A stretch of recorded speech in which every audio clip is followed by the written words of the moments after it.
ହସ ଥେରାପି ହସିବା ଦ୍ୱାରା ନିଜ ମନର ଦୁଃଖ ଦୂର ହେବା ସହିତ ଆପଣଙ୍କ ସହିତ ମିଶୁଥିବା ବ୍ୟକ୍ତି ଉପରେ ଏହାର ସକାରାତ୍ମକ ପ୍ରଭାବ ପଡ଼େ। କହିବାକୁ ଗଲେ ଉଭୟ ମାନସିକ ଏବଂ ଶାରୀରିକ ଅସୁସ୍ଥତାକୁ ଦୂର କରିବା ପାଇଁ ଏହା ସବୁଠାରୁ ଶସ୍ତା, ସହଜ ଓ ସୁଲଭ ଔଷଧ। ଥରେ ମନେ ପକାନ୍ତୁ ନା, ଆମେ ପିଲାବେଳେ କେତେ ହସୁଥିଲେ, ମାତ୍ର ଏବେ ଆମେ ସବୁ ହସିବା ଭୁଲି ଯାଇଛେ।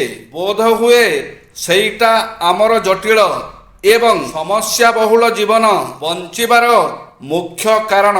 ପରସ୍ପର ମଧ୍ୟରେ ସୁନ୍ଦର ସମ୍ପର୍କ ଗଢ଼ି ତୋଳିବା ସକାଶେ ହସର ଗୁରୁତ୍ୱ କିଛି କମ୍ ନୁହେଁ। ଦିନକୁ 10ରୁ 15 ମିନିଟ୍ ହସିବା ଦ୍ୱାରା ଶରୀରର ପ୍ରାୟ 40 କ୍ୟାଲୋରି ହ୍ରାସ ପାଇଥାଏ, ଯାହା ଶରୀରର ଓଜନ କମାଇବା ସହିତ ଦୀର୍ଘ ଜୀବନ ପାଇଁ ମଧ୍ୟ ପଥ ଉନ୍ମୋଚନ କରେ। ହସିବା ଦ୍ୱାରା ଶରୀରରେ ରକ୍ତ ସଞ୍ଚାଳନ ପ୍ରକ୍ରିୟା ଉନ୍ନତ ହୁଏ, ଏଣୁ ହୃଦୟ ଜନିତ ରୋଗ ଏବଂ ଆକସ୍ମିକ ହୃଦ୍ଘାତରୁ ମଧ୍ୟ ରକ୍ଷା ମିଳିଥାଏ। ଆବେଗାତ୍ମକ ଓ ମାନସିକ ସୁସ୍ଥତା ଦୃଷ୍ଟିକୋଣରୁ ମଧ୍ୟ ହସ ମାନବ ଶରୀରକୁ ପ୍ରଭାବିତ କରେ। ଏହା ବ୍ୟତୀତ ହସ ମୃତ କୋଷକୁ ଜୀବନ୍ତ କରି ନୂତନ କୋଷ ଉତ୍ପନ୍ନ କରିବାରେ ସହାୟକ ହୁଏ। ସୁସ୍ଥ ବ୍ୟକ୍ତିଟିଏ ଦିନକୁ 400 ଥର ହସୁଥିବା ବେଳେ ଅସୁସ୍ଥ ବ୍ୟକ୍ତି ହସେ ମାତ୍ର 15 ଥର।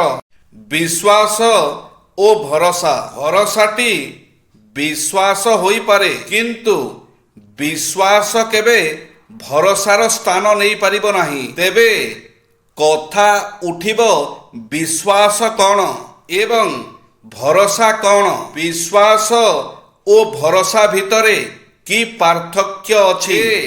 ଦୁଇଟି ଶବ୍ଦ ଯାହା ଆମକୁ ଈଶ୍ୱରଙ୍କ ଆଡ଼କୁ ବାଟ କଢ଼େଇ ନେଇଯାଏ। ଏ ସମ୍ବନ୍ଧରେ ଭଲ ଭାବରେ ଜାଣିବା ପାଇଁ ଆସନ୍ତୁ ବାଉଁଶ ରାଣୀ ଖେଳ ଉପରେ ନଜର ବୁଲେଇବା।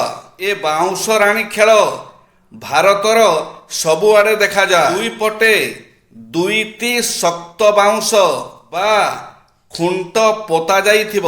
ଦୁଇଟି ବାଉଁଶକୁ ସଂଯୋଗ କରୁଥିବ ଏକ ସରୁଆ ଦଉଡ଼ି। ଏ ଦଉଡ଼ିଟି ଭୂଇଁଠାରୁ 15-20 ଫୁଟ ଉଚ୍ଚରେ ଥିବ। ବାଉଁଶ ରାଣୀ ବୋଲାଉଥିବା ମହିଳା ଜଣକ ନିଜ ଦୁଇ କାନ୍ଧରେ ନିଜ ଦୁଇ ଟିକି ପିଲାକୁ ବସାଇ ଦୁଇ ହାତରେ ଏକ ଲମ୍ବା ବାଉଁଶ ଧରି ଦଉଡ଼ି ଉପରେ ପାଦ ରଖି ଏପଟ ବାଉଁଶ ପାଖରୁ ସେପଟ ବାଉଁଶ ପାଖକୁ ଚାଲି ଚାଲି ଯିବ। କି ବିପଜ୍ଜନକ ଖେଳ ଇଏ! ସାମାନ୍ୟ ଟିକେ ଏପଟ ସେପଟ ହୋଇଗଲେ ଦଉଡ଼ି ଉପରୁ ବାଉଁଶ ରାଣୀ ନିଜେ ତ ଏତେ ଉଚ୍ଚକୁ ଖସି ଯାଇପାରେ, ତା ସହିତ ନଷ୍ଟ ହୋଇଯାଇପାରେ ଦୁଇଟି କଅଁଳ ଜୀବନ। ଜୟ ଶ୍ରୀ ଜଗନ୍ନାଥ।